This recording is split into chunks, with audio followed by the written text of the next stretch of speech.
Hi guys, this is Mike Gell. We're at St. Clair College and we're with our pal, indie comics writer Aaron Feldman from Toronto. Aaron, how are you doing today? I'm doing great, Mike. How are you? I'm doing awesome. And guess what we're here to talk about? We're here to talk about a comic book that inspired one of the many upcoming comic book movies. This one's called Suicide Squad. Now, there was a version of Suicide Squad back in the 60s. I'm not sure if you know that.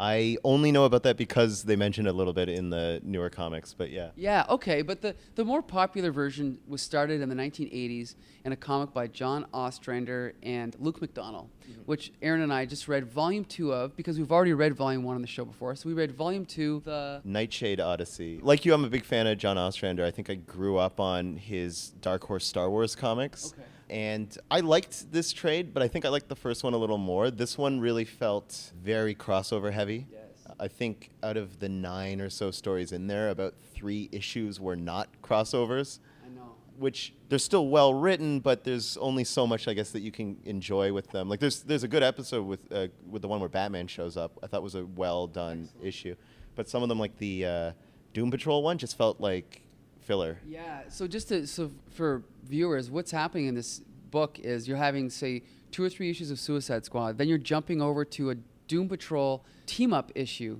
that's written by different people and drawn by different people. Then you're going back to Suicide Squad. Then you're jumping over to Justice League International. Then you've got a secret origin of the Nightshade by another different writer. So this is the big problem I always had with crossovers is once you do go reprint them, especially in the modern day when everything's reprinted, it makes it very jarring to read, doesn't it? Yeah, definitely. And I totally get why it happens at the time.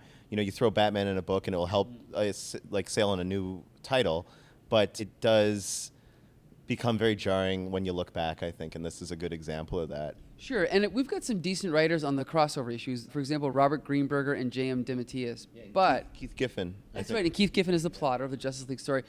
But I thought that compared to those ones, this really made Ostrander's writing stand out. Like, do you think it stood up to his other work? I think the things that stood out refreshingly with his stuff is I think the way he captures the Suicide Squad. I really like that. I mean, they're not even in the Doom Patrol crossover. It's barely. Yeah, it's a whole bunch of other characters. But with the Justice League International ones, it seemed like when they're writing Justice League International, that's who they know, and it's all Booster Gold being adorable and them all bickering, but you don't really get a good feel of the Suicide Squad. No. But when you go back, then you get back to, you know, Boomerang being Boomerang and Deadshot being Deadshot. Yeah. So I like that. The plots for an Ostrander book weren't as strong as I thought maybe the first trade was with some of the counter-terrorist stuff they were doing in the first one. Sure. This time they're going after drug lords, which is okay, and then they were just fighting. They went into like this fantasy world for a bit that felt kind of weird in the Nightshade Odyssey. When they met up with Shade the Changing Man. Yeah. This is the older version of the character that they sort of ignore now. It was a fascinating idea. I don't know if it fit, though. Do you think it fit? Or? No, I mean, it felt like a Jack Kirby story, not a John Ostrander kind of darker story. Well, you know, for me, I think the thing is I do think John Ostrander is a good writer. I'm actually a huge fan of his stuff with Valiant Comics, where he did Turok Dinosaur Hunter, as well as some other things. He's a great writer. I think the feeling I get from this stuff is a little bit flying by the seat of his pants.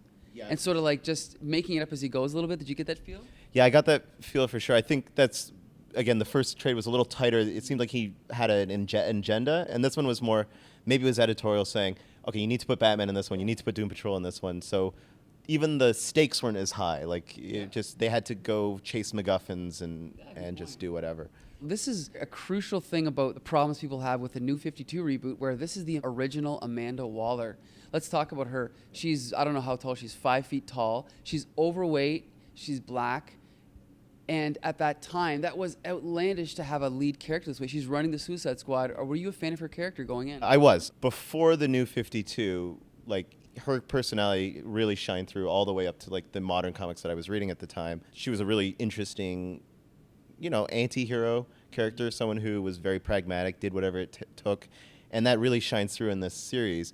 There's a good moment in the book when the president and everyone sort of turns against her, and she starts to, like, let a little bit of vulnerability show, and she's like, I don't know if I can do this, and then she's like, what are you of course I can, like, I just gotta man up, and then she goes back out there and is totally tough and really cool.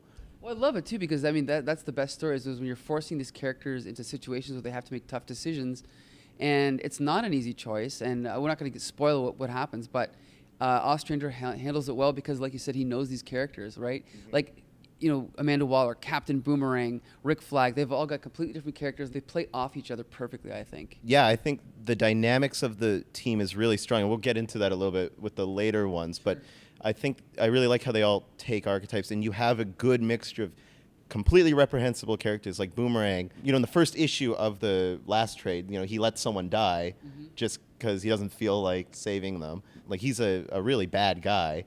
And you've got Deadshot, who's bad guy, but he's got some nobility to him. But you mix it up with characters like Rick Flag and Bronze Tiger, who are more likable. So you got a good mix, I think, and that's something that whenever he kills off a character, he throws someone else in there who can fit that role well, which I think was a smart move on his part. And it's also amazing that he's taking these sort of B and C list characters and getting so much value out of them. I think that he's great at that. Now, I want to jump to one more point here. Luke McDonnell's art. I have very mixed feelings about his art. What is your impression of it? I think I don't love his art. Yeah. I think it's very straightforward, and he does expressions well. It kind of reminds me of early Grant Morrison Doom Patrol, that kind of sketchy feel that does not take away from the story at all, in a kind of a good way and a bad way. It doesn't distract you from the story in that it's not awful. Like, it's not bad at all, but it doesn't enhance the story at all either. So it's just really lets the story stand on its own merits, which is, it is what it is. I agree. I think it's sort of rudimentary comic book art for that time, but there's actually one drastic change in the last story arc. I think he's inking himself at that point. He does do one cool thing when they go into the Changing Man's realm, and I was like, well, that's a little more abstract and kind of artistic, so maybe it's because he was doing his own inking, he's freed him up a little. Yeah, it actually became more abstract overall, and his skill started to show through, whereas with the first section of the book, the inking was so mismatched that it made it seem like he was a bad penciler. And I think I realized later, it's not that he's a bad penciler, it's just that maybe at that point he hadn't found his niche with collaborators or something. And like we said earlier, it's a little bit flying by the seat of the pants and getting out a monthly book that might affect the quality. Okay, so that was the second version of the Suicide Squad that inspired the third version that inspired the movie that's coming out. There's so many versions of the Suicide Squad. After this, the fourth version of the Suicide Squad. The Comic Book Syndicate will be back right after this.